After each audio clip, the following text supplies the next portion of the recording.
I don't need easy, I just need possible. A quote by Bethany Hamilton, a woman who was dealt a bad set of cards and decided to make the most of her life with it. In life, I strongly believe that we have two choices in every situation, fight or flight. I don't know what your choice is, but my strongest choice is fight. In life, we've all been given tricky situations that are different to our personal situations. To explain my fight or flight situation, I have a personal story from grade 7 to grade 8. At the end of grade 7, everybody decides what high school they're going to. For most of us, it's easy. You pick the one that's closest to home, the one mom and dad can afford, or the one that all your friends are going to. Well, it wasn't that simple, we realized very fast. There are 36 high schools in the area around my house, and all 36 high schools said no. But we didn't quite understand what they were saying no to. At the time, it felt like they were saying no to me as a personal person, as it was too much for them to handle, so it was just no. As I've grown and come to understand that they weren't saying no to me, they were saying no as they didn't understand what it entailed. For them, it was going to entail extra work on their behalf and things that they weren't ready or qualified to do. This wasn't exactly the case.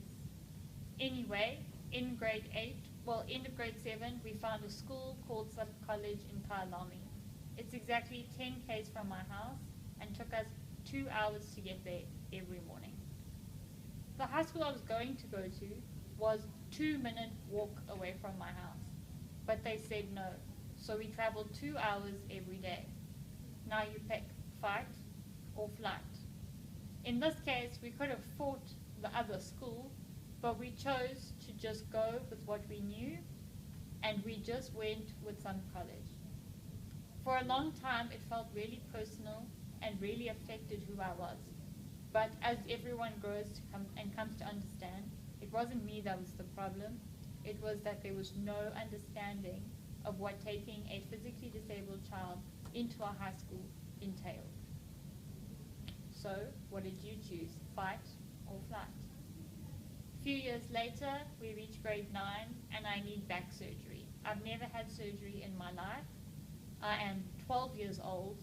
I'm obviously ignorant to the situation, but we go to Pretoria and we meet with the doctors who say that the surgery could save my life. So, fight or flight. You don't have to have the surgery. It's not compulsory to say, but it could give you extra years of your life. So, 6.5 hours later, 8 weeks on bed rest, we had the surgery. Fight or flight.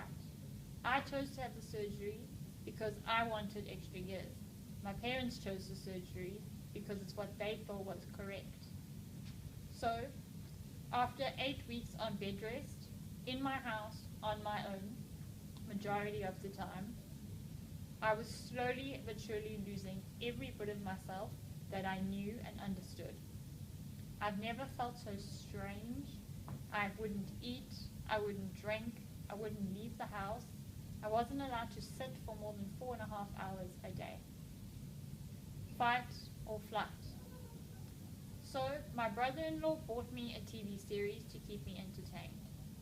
It's funny now to see how a TV series is what got me through lying in bed for 8 weeks, slowly drifting into what my mother considered to be depression, and me in my stubborn standing said I was just fine. So, watching